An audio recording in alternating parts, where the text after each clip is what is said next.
Hi, I'm Mac McCarthy, and I help people with their breakups. And today, been off the mic for a little while. Top 10 worst places to be emotionally post-breakup.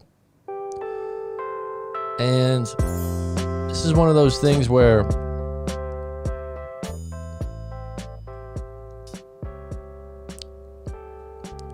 people don't even know they're in this position. That's why you need to talk to a coach and break down your breakup and unpack it with myself or someone else out there, because I'm going to go through these top 10 worst places to be post-breakup, or worst places to be emotionally post-breakup. Call it whatever you want, but I'd be curious to know in the notes below too, if you watch this after, what do you think would be the worst place to be emotionally post-breakup? Please put it in the comments down below. What would be the worst place to be emotionally post-breakup? Now, it might surprise some people what the first one is. And actually, when I wrote these out,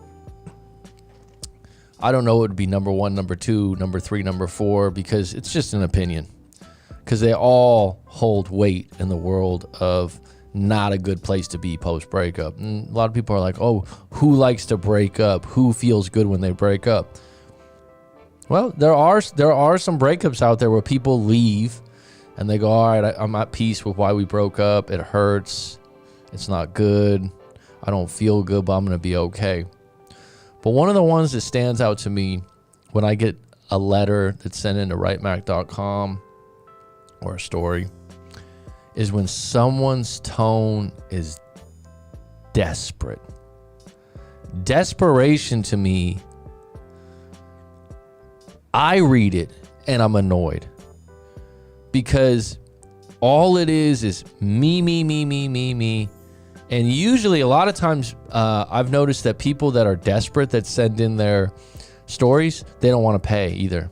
I charge $25 to unpack your story on YouTube, or if you want to do a live coaching session, there's a fee for that. They'll go through the contact. You can contact me, or you might have a question. The people that are in desperate mode, there's nothing that's going right in their life. Everything's bad. All they want is their ex back. All they want is for them to call them. All they want is that. That's all I want. That's all I want. It's like tunnel vision. And when I read the story, it makes me cringe, because they're not looking at the whole picture. They're not thinking about the other person. They're just paranoid as hell about getting them back, and that's all they can think about it. And it's the equivalent of starvation. They can't live without this person.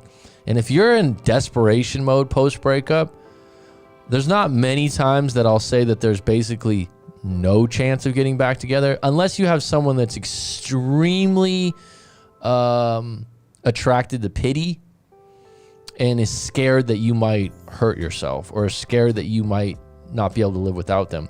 But that being said, that relationship won't last if they get back with you. But desperation, to me, is by far one of the worst places to be post breakup. And if there is something to combat this. If you feel desperate to get back with your ex, truly desperate, you need to go into no contact. You probably need to get some therapy. You need to get some coaching.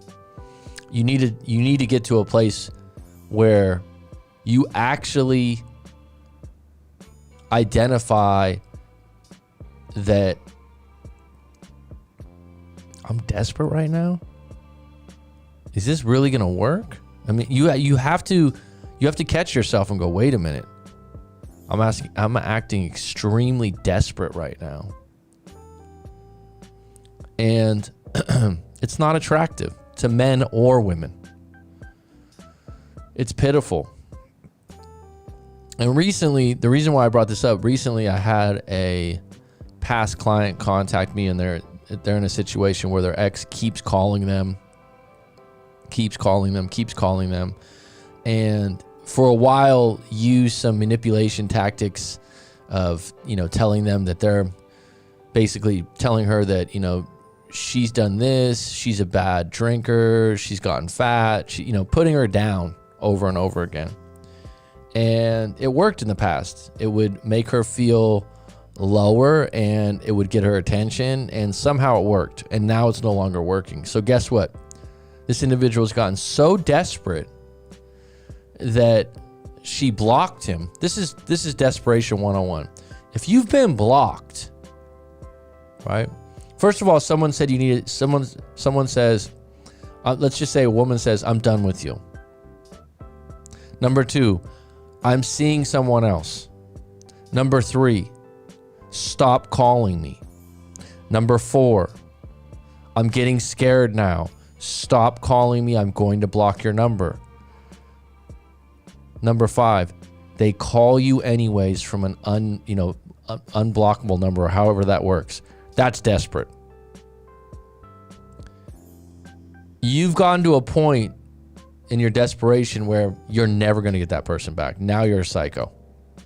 And I've advised people when this happens, especially women, to go to the police and file a report.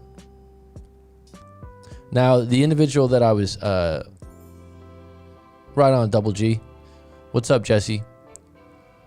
The individual that I was talking to recently, and I've been talking to her for a while about her breakup and whatnot. I know the situation. But this guy, and he's not a bad guy. He's just become extremely desperate and is not mindful of it. Has no idea how bad he looks. So he's shown up at the house unannounced while she's had some guy over, which is her prerogative. She's single now. She said that he acted like he had a gun in his waistband, which he didn't, but still, that's not a funny thing or something, to be played with in this day and age. Then another time came to her house. She wasn't home, and I believe threw all her plants around the front of the house. Someone might go, oh, this is destructive. It's desperate. Then, after doing that whole scene, calls again from an unmarked number. Starts the guilt net, starts all these different things. But here's the desperate part. Are you ready for this one? This is one I haven't heard before. She said they're going through the talk. He's saying, do we have a chance? We don't want to throw away these 5-6 years. You really want to throw away these years? And she's like, look, you broke up with me. I'm seeing someone else.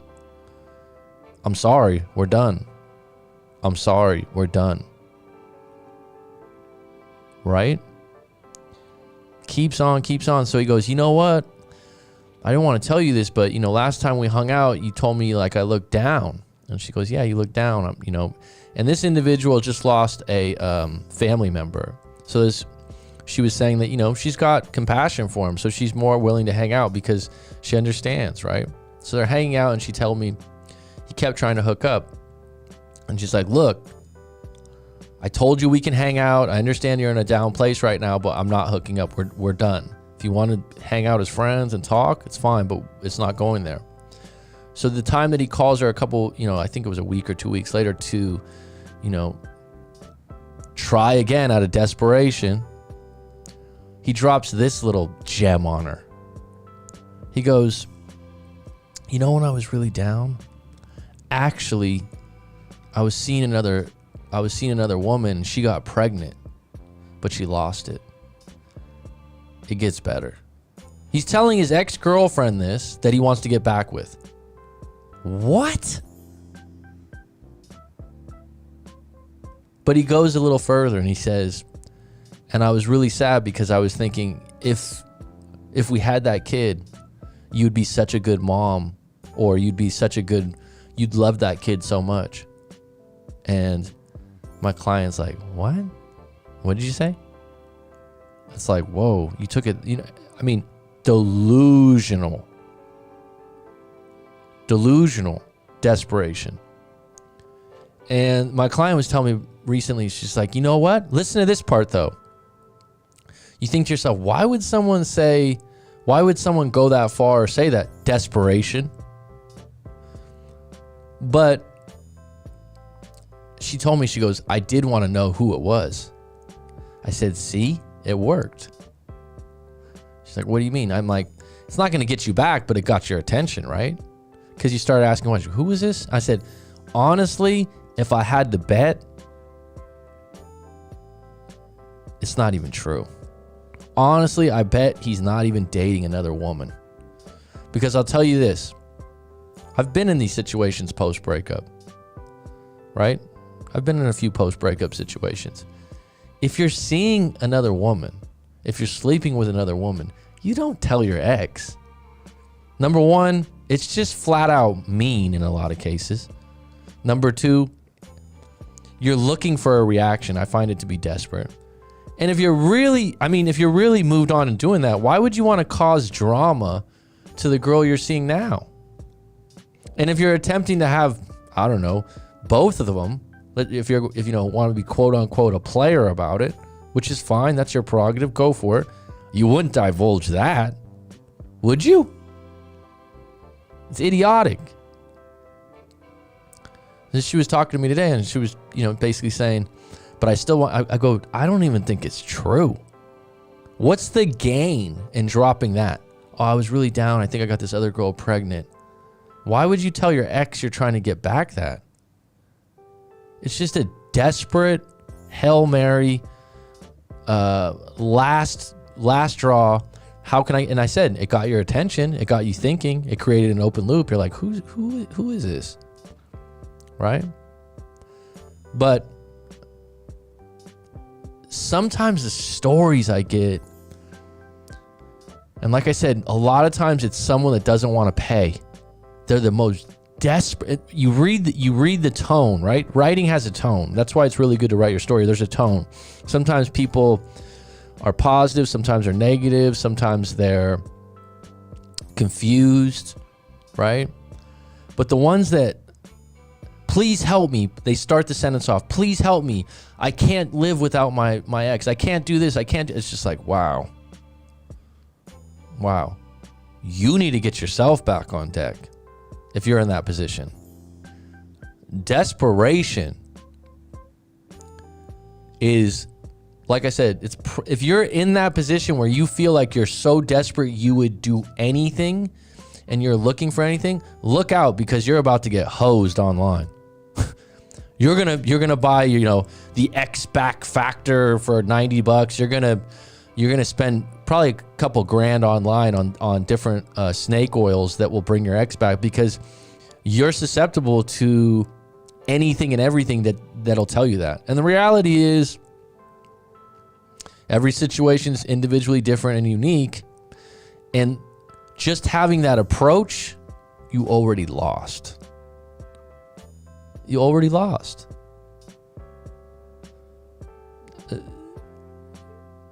There's no chance. And so when someone hits me up with those stories, sometimes that's like, and like I said, a lot of times they're so desperate. They also, my life is so, and part of their desperation is, and this is where the desperation comes from, everything else sucks in their life. And that's what they're not seeing. If you put this individual in this relationship at the mountaintop, and here's the thing, I'm okay with, if you're in a serious relationship, to put that first. But you got to have some other things in your life, right? I tell people often, this relationship doesn't define you, right? You're a sister, you're a brother, you're a father, possibly, you're a mother, you're a son or a daughter. You're deeper than a boyfriend, girlfriend, husband, or wife. And you know what? I'll take it a step further. Some people don't have good family ties. Some people don't get along with their family. If that's the case, you still have other identities to your life. You still have other things going on. But if you're this desperate, there's two things to it. You either have never seen failure before, or this is the best thing that ever happened to you and you don't think life can ever get any better.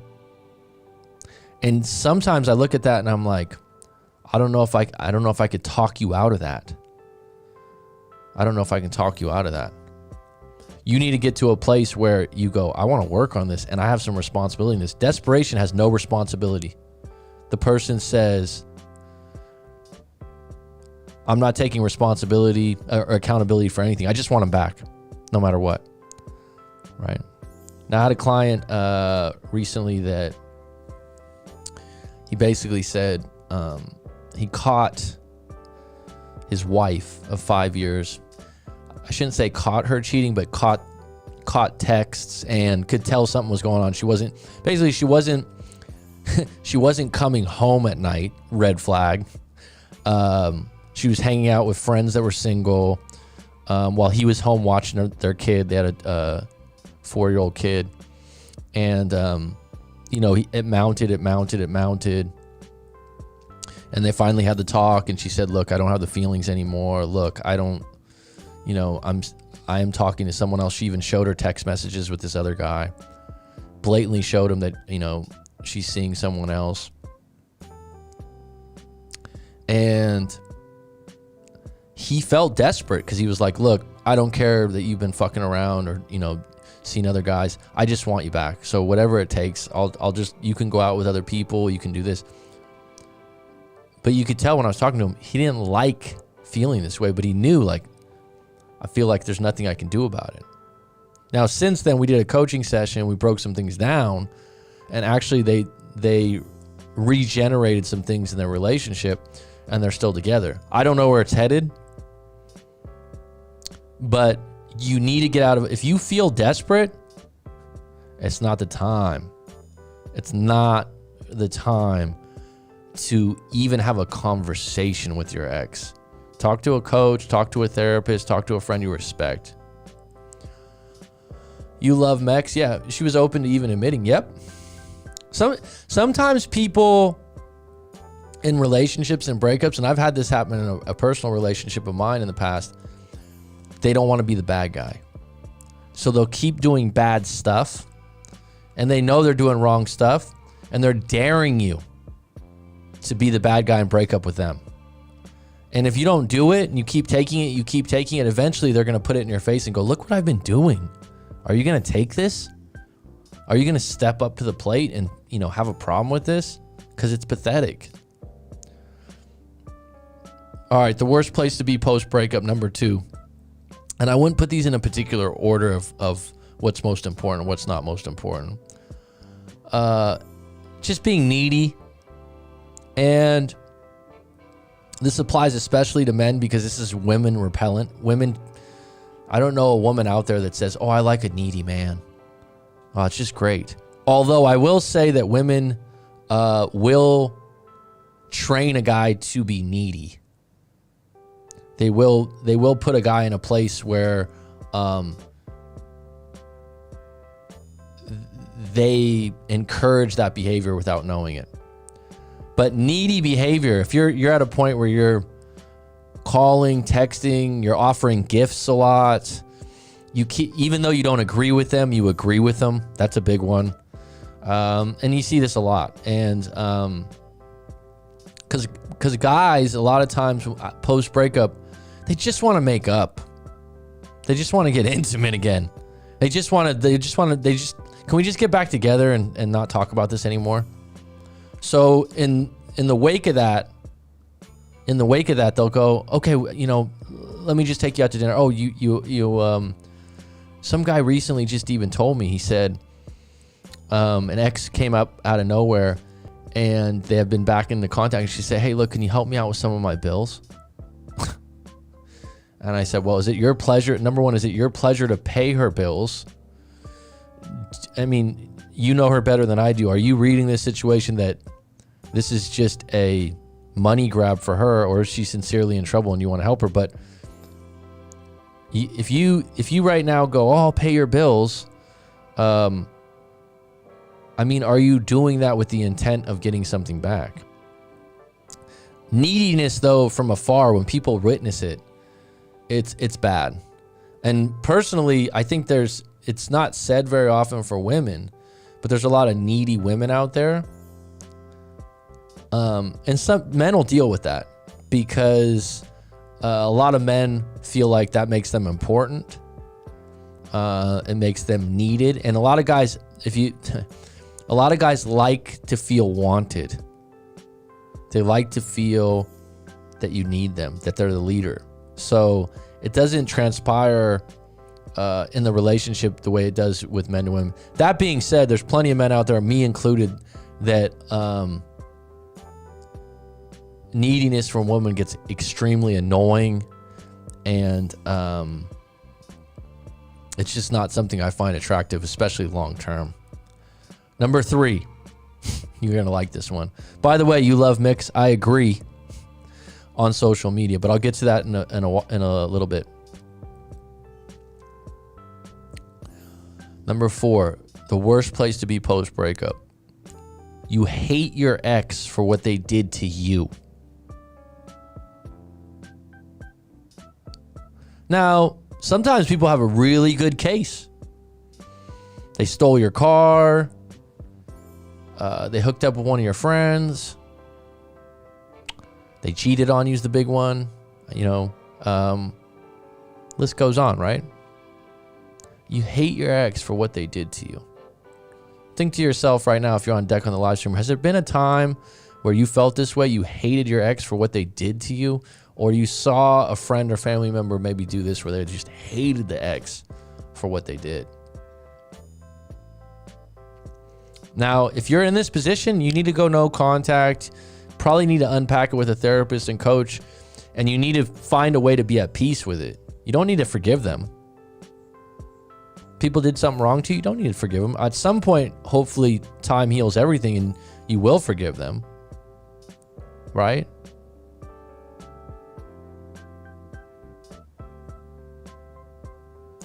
But if you hate, as they say that there's a thin line between love and hate, you still have feelings for that person because they're still renting space in your mind.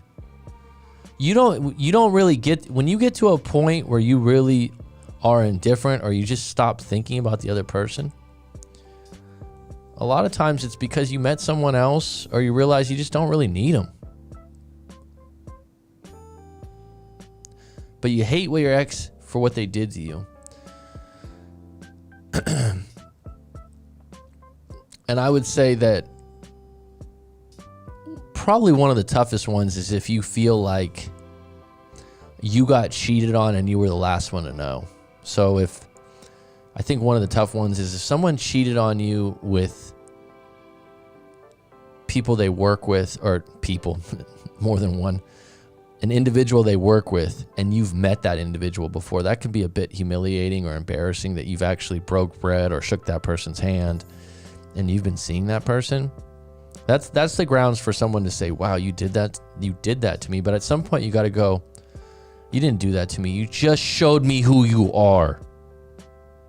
And I'll tell you what I'm learning, because along this journey of being a breakup coach and talking to people, I'm learning a lot about human beings and interaction. And I'll tell you what I've learned. Don't blame people for being who they are and who they already have been. And in a lot of cases, who they will be for a long time. And this is the catch to it all. Something in their past, the culmination of their life experiences that you never experienced in the way they experienced, have made them who they are. People aren't born bad. People aren't born to hurt you. But over time and over life experiences, they cultivate a personality, a set of characteristics. And then when they do something where you went, I can't believe you did that. Oh no, they did. They did. And guess what? They just went, this is who I am. Now, in special cases, sometimes people can go, that was a big mistake. That's not who I am. I was extremely drunk last night. Right?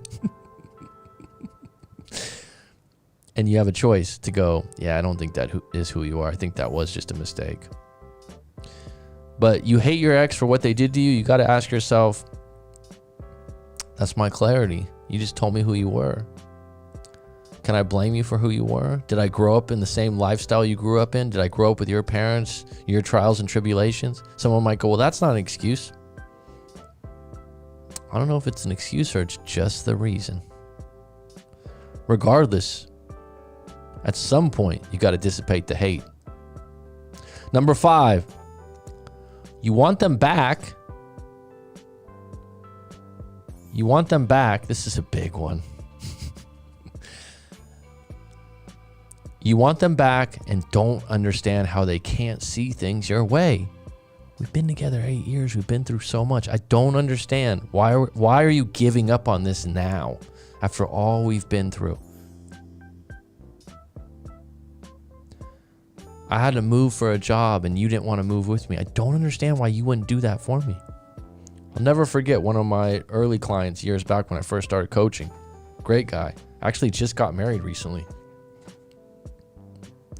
He just couldn't figure out. He's pretty wealthy, rich, dare I say. And he's not a bragger about that, but I could just tell by his lifestyle and whatnot. Either a personal trainer or something in the fitness industry. So he's in great shape. Traveled the world. You know, had a lot of boxes checked. And this girl he was dating for, I don't know, 6 months, just dropped it on him. Bam, hammer. You know what? I can't do this anymore. They were in the middle of a vacation trip. Drops it on him. Bam. I don't want to be with you anymore. I don't like your bad habits. I don't like your dogs that you live with. I don't like the fact that you smoke cigars. Just dropped it on him. He was like, what? It was early in the morning. They were planning, a day on vacation. And he's like, what? He was all in. It was like someone went through a red light and hit him at the intersection. And he could not deal with the fact that she doesn't want to be with me. He didn't get it. Now, someone might go, wow, what an idiot, or you can't see. You know what part of it was? And this is why you need to do coaching session to break shit down, because you don't know, right? It's more than she didn't just... the reason why he couldn't deal with moving on, you know why? His prior relationship was 14 years. He was in his late 30s. He had one serious relationship prior to that. Both his parents had been together.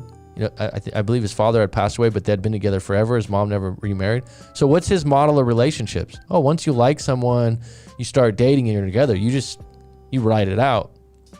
He had never been rejected like that before. He had never witnessed that once he loved someone that they were capable of just going, hey, I don't like your habits. He had never seen that before. Blindsided him completely. It took him months, and he knew it. He knew it, talking to me.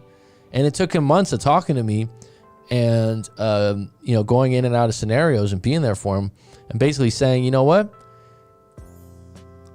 She wasn't into you, man. She was, and then breaking down her past relationships. Guess what? Completely opposite to him. She had been with, I think, 3 or 4 different guys. I believe one of them was very manipulative, got her for a lot of money, might have even been an ex-convict and totally opposite of him. And he's like, if she's with all these bad guys, why isn't she attracted to me? Long-term attraction, it's more intricate than you believe, right? And here's the thing. The person that can truly be with someone long-term is the one that's most capable of unconditional love over a long period of time. That's it. Because there's going to be shit that comes up that you're like, damn, am I willing to ride with this? It's hard. It's hard. But if you look at couples that have been together for eons, unconditional love.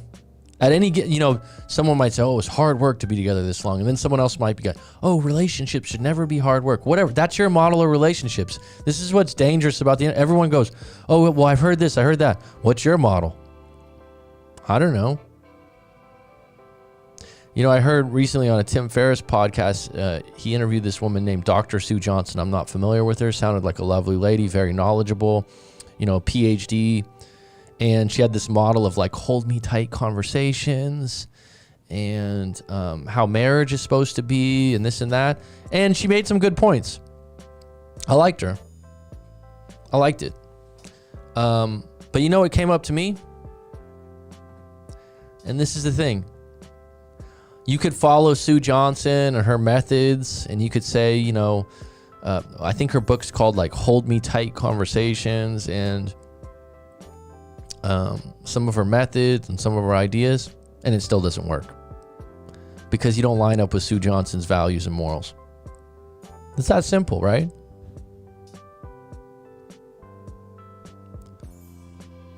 It still couldn't work. It's not. And here's the thing I think that's so different now.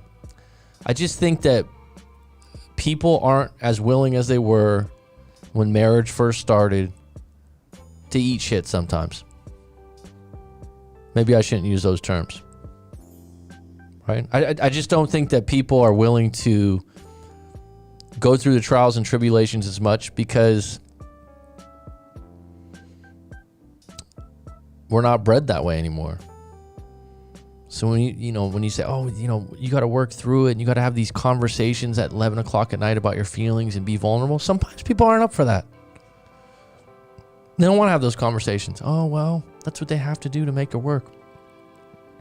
It's not a one size fits all. You got to figure out what works for you. But I will come back to that. If it's going to work, it's got to be some unconditional love involved. There's got to be some give and take. And you got to have some moments where you don't get your way.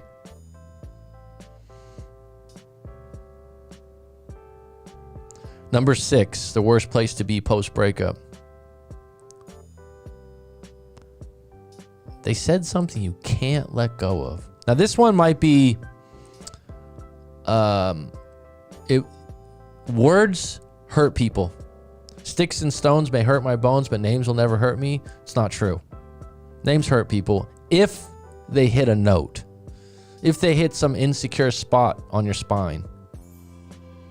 And if you said something that attacks someone's identity or the way they feel about themselves, it can linger. And you didn't get the answer you want from that, or they left you hanging on that. That's a tough one. That's a tough one sometimes. This is one, though, that over time you could probably release. Hypnotherapy might be one of the better things for that, or emotional freedom technique, which I do. Number 7. This is a big one. You guys are going to like this one. And I think this is one, when I do coaching, there's not many things that I'll go, oh, don't do that. Sometimes I don't agree with the path, the technique, the strategy, and I'll ask you why. Let's talk about it. Like maybe I'm looking at it wrong. Explain to me why you think this would work or why you think this is the best way to go. But this is one I immediately tell people, no. You've started to recruit their friends and family. You started calling up their friends and family and pleading your case. Number 1, they're going to tell them. I just had this recently from a client. I was talking to her best friend, who's a good friend of mine, and I'm like, she's gonna tell her friend. Well, I don't think she's gonna tell her friend everything you told her, or her version. So you thinking you had like maybe there's exceptions to that rule, but for the most part, if you talk to their parents might not tell them, but 90% of the time, the parents are gonna go, oh yeah. But guess what? Their daughter could be a crackhead piece of crap, and they're going to take her side. It's their daughter. It's done all the time, Rob. Recruit friends and family. It's done all the time. I guess some might think it's a desperate move, but actually it's not, because a lot of times people that do that, they're good friends with the friend. The parents always liked me, so why wouldn't I talk to them? And I think in some cases, sometimes the parents will go to bat for you. Sometimes it works, especially in marriage or there's kids involved. The parents might go to bat for you. But post-breakup, if that's the route you have to go, it's not a good place to be in. And it's certainly not a good place if the person's already, here's what you really have to weigh too. And this is why it's good to write out your story and send it into myself or unpack it in a coaching session. You really have to weigh out, is this person done right now? Is this person not? I mean, you talking to their parent when they've already told you they're done or they don't want to be with you. I mean, you think that you keep trying to talk someone out of a breakup. It's the worst thing you can do. and then you get their mom or their family members involved, good luck. Good luck. And hey, let's say there's a case where there's a guy that's extremely close to his mom and he's influenced by his mom. His mom goes, you need to take that woman back. And actually, it just sprung to my head. I saw, this was years back. There was a documentary on Donald Trump. And I don't think it was specifically about his politics. It was about his life. And I don't know, I guess he's extremely close to his mom. Supposedly his dad was a real piece of work. Surprise, surprise. But the mom, I believe she was Irish, and he was close to his mom. I think they went to church regularly, on and on and on. Anyhow, when he was cheating on his wife, and I believe he got another woman pregnant, his mom was like, well, you have to marry her because you got her pregnant. And he did. His mom talked him into it, and guess what happened? He ended up divorcing her a few years later. So, I mean, moms and parents can have an effect on relationships, but it's not a good one, right? And actually, even if you do take the advice of the parents and it doesn't feel right intuitively, later on, you'll have more angst and contempt for your parents. Like, oh, they talked me into this as if, this, that, and the other. At the end of the day, you got to make your decisions and ride with them. I just saw this incredible documentary, probably one of the best documentaries I've ever seen in my life, about Christy Martin, the boxer. Incredible story. Gave me chills. And you talk about a story. And I don't want to ruin it for you guys. I think it's Make a Deal with the Devil or something. It's on Netflix. Check it out yourself. But she had a situation. She was a coal miner's daughter, literally. Her dad was a coal miner, and they're interviewing her dad throughout the documentary. Seemed like a really tough guy, but I believe he was a good father. There was nothing negative said about him. And her relationship was with, I don't know, the guy was like 15, 20 years older. It was her boxing trainer, and the guy was a total asshole. But the dad said, look, when they were together, I told her, you need to make your own, in other words, he didn't know the extent of the manipulation of the guy or the extent of it, but he goes, look, you need to make your own decisions. You're an adult now. But then later on, when he saw the extent of how far the guy went, then, now he wants to kill the guy. Recruiting friends and family in a breakup, though, it's a big no-no. It's a bad place to be in. And if you feel like you're starting to do that, take 2 steps back, not 2 steps forward, please. Number 8. Sounds simple. You said mean things you can't take back. I actually had a client like this recently where he's like, I said some mean stuff, really mean stuff. And now I feel like, and so what happens is in the process of saying the mean things, the person negotiates with like, why are you calling me that? And back and forth. And then they get to a point where they get so hurt and so upset, they just cut you off. And if you ever want to re-enter that relationship or talk to them again, you need to apologize for those particular comments. But also, a lot of times they're like, what you said to me, I can't let go of. And in those particular cases, sometimes sorry is not enough. And you got to be able to accept that because you went way too low. Number 9, you can't stop calling them. This sounds simple. It's like, oh yeah, that happens a lot. No, there's extreme cases of this. For example, like I talked earlier, if you're blocked and you call them, okay, I mean, you're well on your way to being done in their book. If you're blocked, that's your cue. They don't want to negotiate. Number 10, and this might be number 1. You can't stop watching their social media posts. Assume you know what they're thinking based on pictures. It's just endless. It's just endless. It's probably the biggest problem in modern relationships, period. I mean, and it's doing this work and talking to different people. I'll talk to someone that, make good money, highly secure, feel good about themselves, pretty confident, and they'll be like, oh, I saw their TikTok story. Oh my God. And I'm like, you watch TikTok? Like it'll bring the most confident, secure individual to their knees to see pictures of their ex having a good time. Don't do it. And it's one of the most controllable things. Oh, I can't let it go. I can't not look. Yeah, you can. I can't stop calling. Yeah, you can. Mean things you can't take back. I just need to talk to the mom. No, you don't. You don't need to talk to him.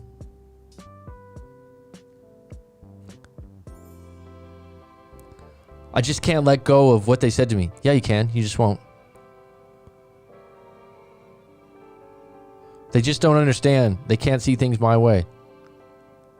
No, you don't understand. I just hate my ex for what they did to you. Well, what's your interpretation? My life sucks. No one else cares.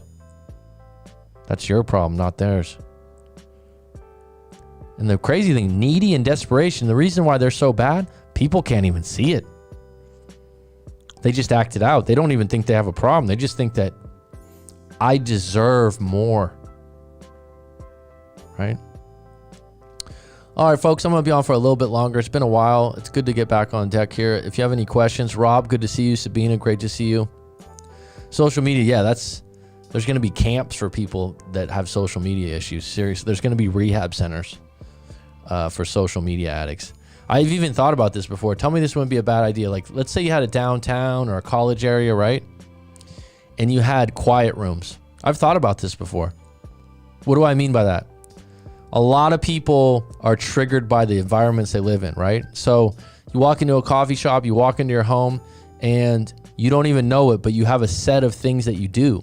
You wake up in the morning, you take a pee, you drink a glass of water, and you check your phone, right? If you walk into a coffee shop and everyone else is on their phone, there's a good chance that you're going to be on your phone. Now, what if there was just like a small, quiet, soundproof room where you'd have to drop your phone off before you went in there? Music could be played, or there could be a little water fountain in there, and it could just be a meditation or quiet room for 20 minutes. There's a lot of people that couldn't even do that. I mean, because I don't know if people could self-create it without having to do it, if that makes sense.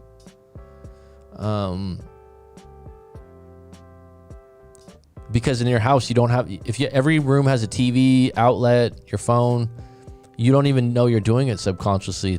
You're not going to be able to quit.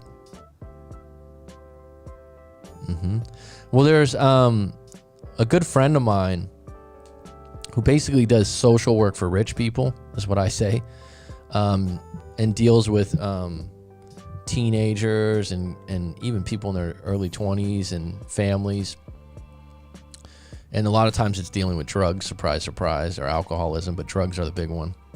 But kids just out of control. The parents don't know what to do. One of the number one things she sends them to is wilderness camp. Basically, they go to a camp for 2, 3, 4 weeks, and they just live off the land in tents and hike and, no phone, no nothing. And I'm like, I think a lot of adults should be doing that stuff more regularly. I mean, I just talked about it this year. I did a detox for 3 weeks this year. Oh my goodness. I couldn't believe it. Life without coffee. And I only have one coffee in the morning. I don't drink I don't eat a lot of sugar. I don't eat donuts or cake or anything like that. And I thought to myself, oh my goodness. Wow.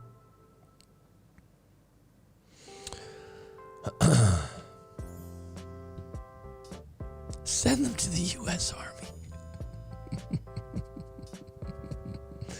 It's not a bad idea. You love Mex. How you doing? Linda Tube, how you doing? Yeah, it's been a while. I had a bad eye infection, actually. It's not fun. Thought it was red eye at first, but it wasn't. It was something else. But just starting to feel better. And you don't realize when you're with your eyes. I'm 40 years old. I never had to wear glasses. Truly blessed. And I was just fatigued from not being able to see well. Turns out the hikes I go on, I probably got something from the forest, is what they said.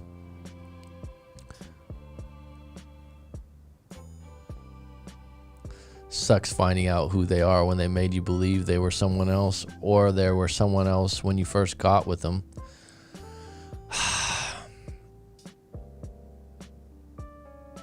People are capable of changing. People don't always change, but I would say that things that we overlook, events,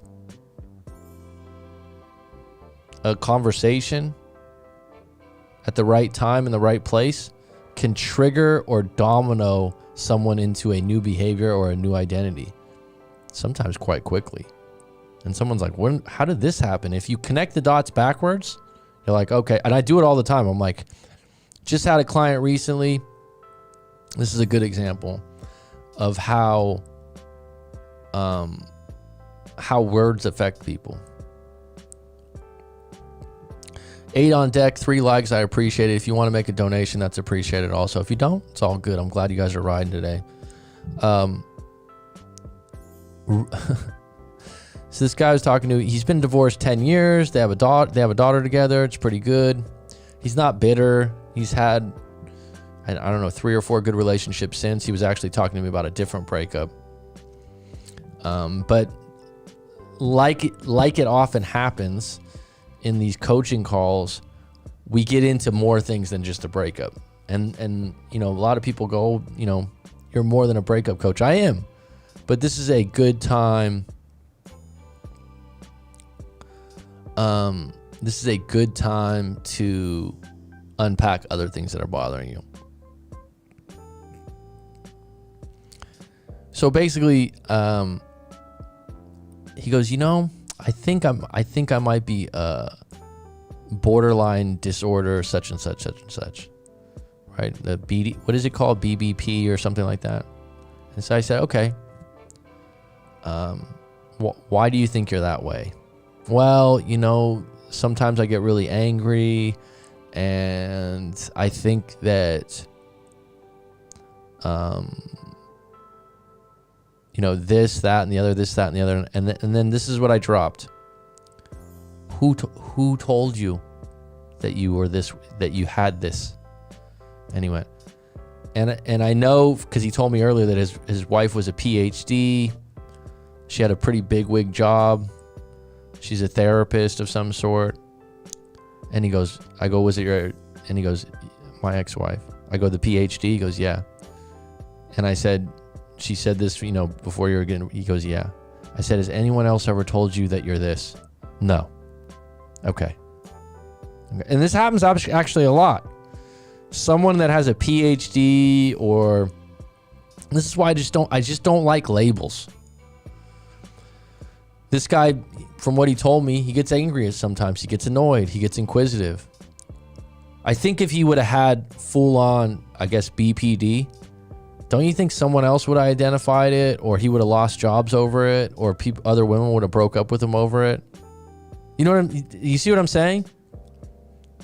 And when I broke that down to him, I said, look, no one else has ever told you this. You're in your 40s now. No other woman that you're in a relationship has told you this. Why put that label on it then? Why go get diagnosed with this label? And he got it. He got it right away. And this is, I mean, it's just one of those things. It's like, yeah, I mean, he could go get the test for it, Sabina, right? Okay, fine. He can go get tested, and they can decide if he's BPD. But I mean, this guy's had numerous jobs, numerous girlfriends since. I mean, talking to him, I don't know what to identify or what not to identify. But what if we just said sometimes you get too angry and you don't have enough patience? What if we just said that and we work from there? Putting that big title on it, now you're diagnosed with some serious thing that you know someone might give you medication for. Does that make sense? Right? Now, if you told me, you know, you're losing jobs, every woman that you're with, you know, says that you have an anger, you know what I'm saying? Well then maybe we can go there. But you're saying this one person said that to you, and And that's the way that they validate their PhD. Then they validate the fact that they're superior to you. And they also, it's a way that they know they can get you. And it's stuck with them for 10 years. It's like we had that conversation in the coaching session, and I alleviated that immediately by saying, "What, when I broke that down, we unpacked it. Anyone else ever tell you this? No. Ever lost a job over it? No. What are you saying that your major issue is? Basically being annoying sometimes, or getting upset about things. And then when we broke down, what do you get upset over? Listen, none of the things that he sounded like he was getting upset over sounded unreasonable, right? I mean, we all have different level of patience.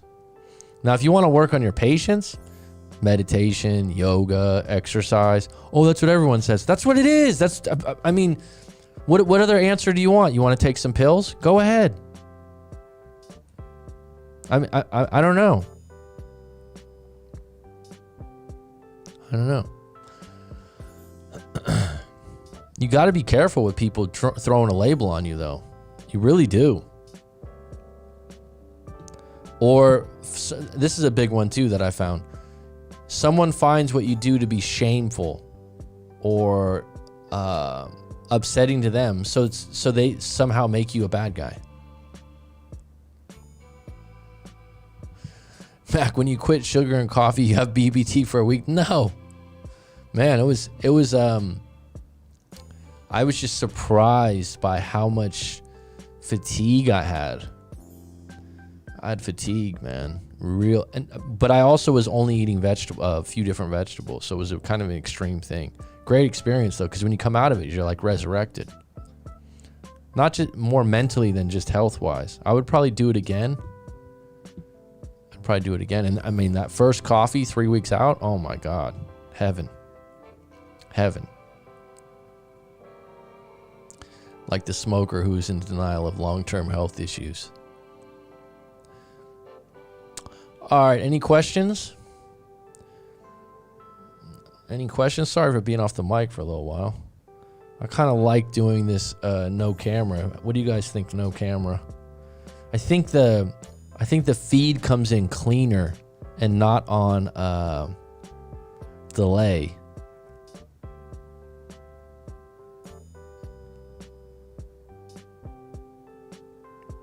I'll tell you one thing I'm really proud of. Really proud of. There's a client that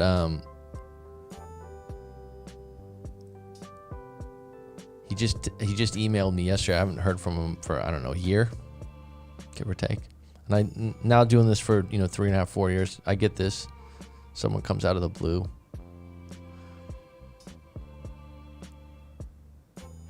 And he's like, "Oh, do you remember me?" He says his name. Immediately comes to me, and I think to myself, "Oh, this is the guy. He's very close to his grandma. Oh, he did this. Oh, he did that." And I remember as one of the side pieces. I remember as one of the side things.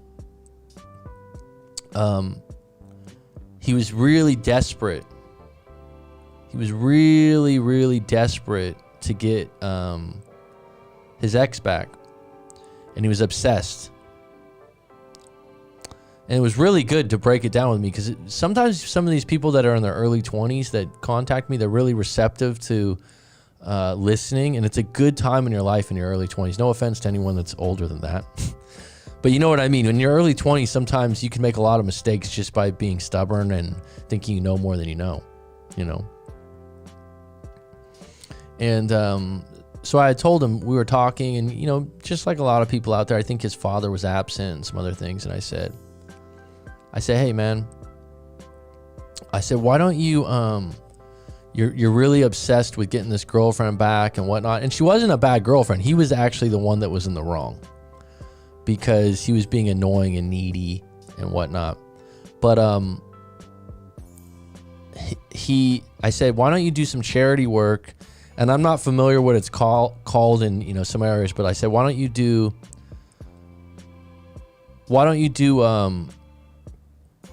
like a big brother. We used to have boys and girls clubs. I don't even know if boys and girls clubs are still around. I used to go to one when I was a kid. I never had a big brother, but I remember a friend of mine did, and he did it. Like, he's 21, 22, and he's like, oh my God, man, I did it. I went and, donated this time to be a big brother for a kid. And I don't remember the details of, like I said, this kid's only, the guy that was my client's early 20s. And he did it, and he was like, oh my God, it's such a great experience to be a big brother for a kid out there. I took him out for a couple hours to lunch and did this and did that. And I thought, that's great, man. And so when he emailed me yesterday, and I said, oh, how's your grandma, and how's this and how's that? And then I said, are you still doing that big brother thing, I think, or volunteering? And you know what he said? He goes, I just took the kid out yesterday for 2 hours. Yeah, I'm still doing it. Now that to me is coach currency. Like, the fact that I helped drop that domino and made that suggestion, and he a year later, whatever happens, and his breakup didn't work out. The girl ended up coming back, but they didn't get back together. Some wrong moves made, whatnot, right? He's asking me about a different situation now. But the fact that from our coaching session,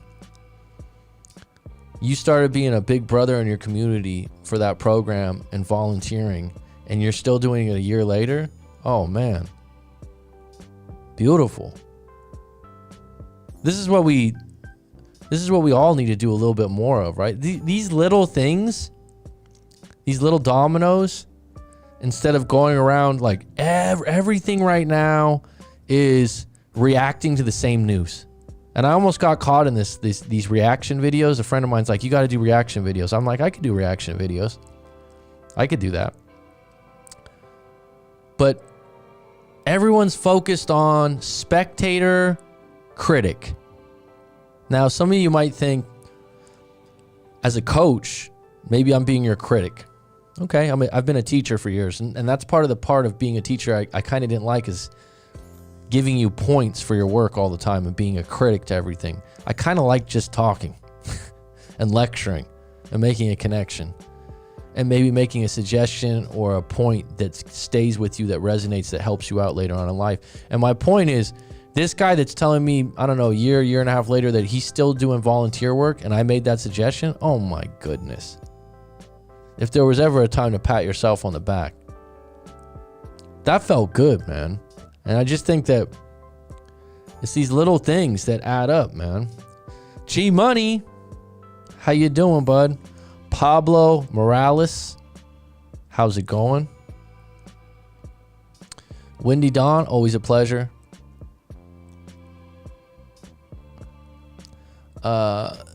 Thanks for the opinion on the no camera. Like I said, might just make it easier, right? I like the logo my guy made for the nice clean new logo for Right Mac. I'm going to be going back to Cali at the end of the month, so I'm going to be on a different time zone. I'll be able to do these probably at a different time zone for you guys, even though you guys are the night birds. Or night owls, excuse me.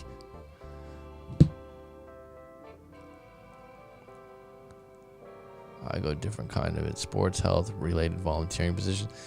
Anything with volunteering is up to you. I mean, I'm not saying you got to. I just felt like, damn, I made that suggestion to you and you stuck with it a year and a half later and you're helping some kid out. Man, this is beautiful.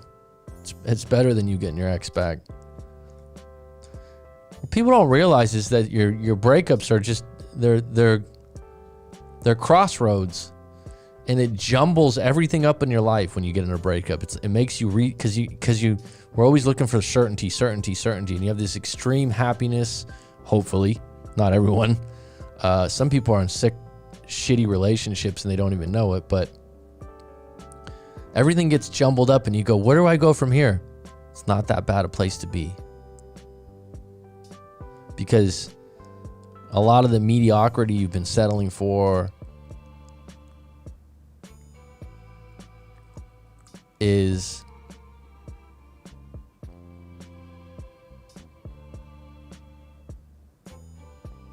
something to look at all over again.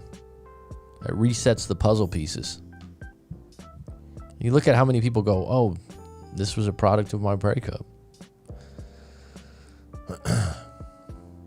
So I think like I said, I'm not a Red Bull person, Rob. Ugh.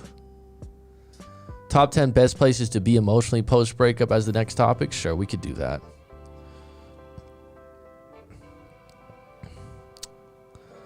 The great Corey Wayne would say centered, 3% man.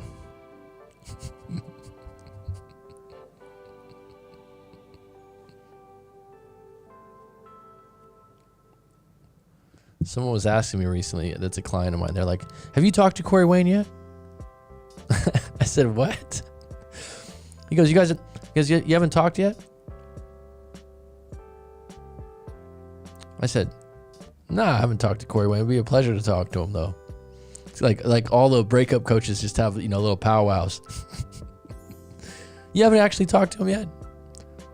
I did get a congratulations a long time ago about my channel.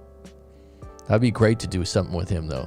I'd love to talk to Corey Wayne. The one interview, I tell you, I do a reaction video. That interview, he did an interview recently where he wasn't doing his show. It was some guy that has his own YouTube channel, and it was really great because Corey Wayne was who Corey Wayne is in the interview, and he did handle it very centered because the guy, was kind of jumpy and racy, and the guy just kept going, "You're 50 now. You're 50 now," to Corey Wayne. Corey Wayne said, "I'm going to live to 150. That was clean. That was a clean response. When someone sets the price at 1,000, though, what Corey Wayne's saying is, I dare you. He's saying, I dare you to pay me 1,000 because I don't need to do coaching anymore because I make more money doing other things. You know what I mean? That's part of it. And he's saying he gets paid that much. So I can't see myself ever charging that much. But I really like coaching. I really liked teaching the last 7-8 years, even though I'm letting it go officially at the end of October and going all in on coaching. So there's going to be some differences to the YouTube channel and everything. I'm going to be more committed, daily show and whatnot. There's a lot of things in the works. But, he claims he's booked all the time. I believe him. Right? You're lucky if you don't have entanglements with the ex. Didn't live together, no kids, not married. Consider yourself lucky. Well,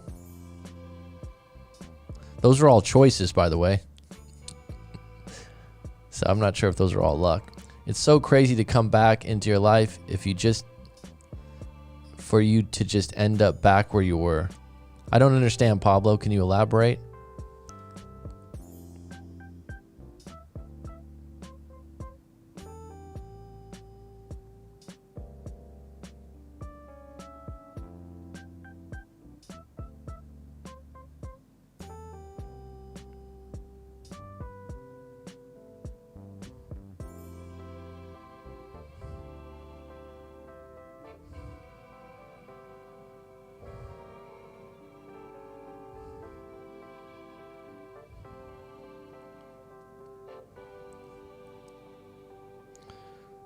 Sorry.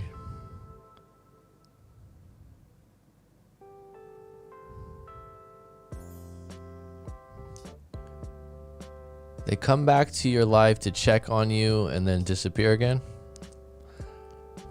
Just know this. There's no general rule, one size fits all.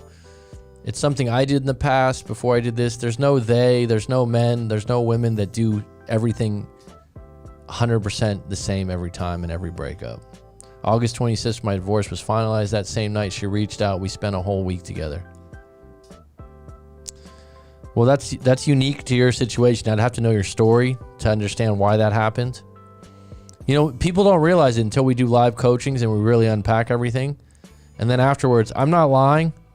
People go, oh my God, this was so good to talk about this. It doesn't cure you from all your worry or pain, but you just see things more clear. That's what it is. Because a lot of times you're looking at this like, oh, this is what women always do. Oh, this is what that, No, there's something unique in your situations. And you're not seeing all the clues and the pieces.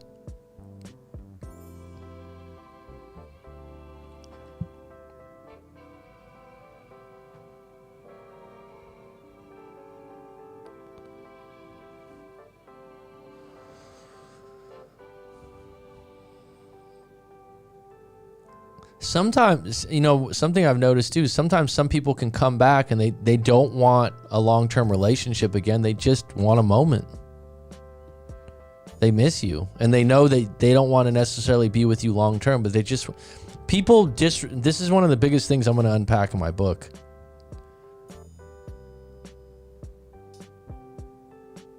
Life is this series of domino moments, and you want to make everything predictable and certain, and the good times to last longer and the bad times to be non-existent. But it's not like that.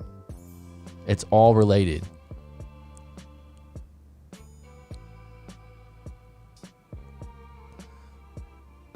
What is that from? I'm not against swearing, and by the way, I've been told many times that it messes up the algorithm, so I'm not against, but that's not a term. Is that something from a movie or something? Yeah, they come back to relive the past for a day or two, but here's the thing. I think that women are more emotional, men are more rational. That's true for the most part, but on the flip side,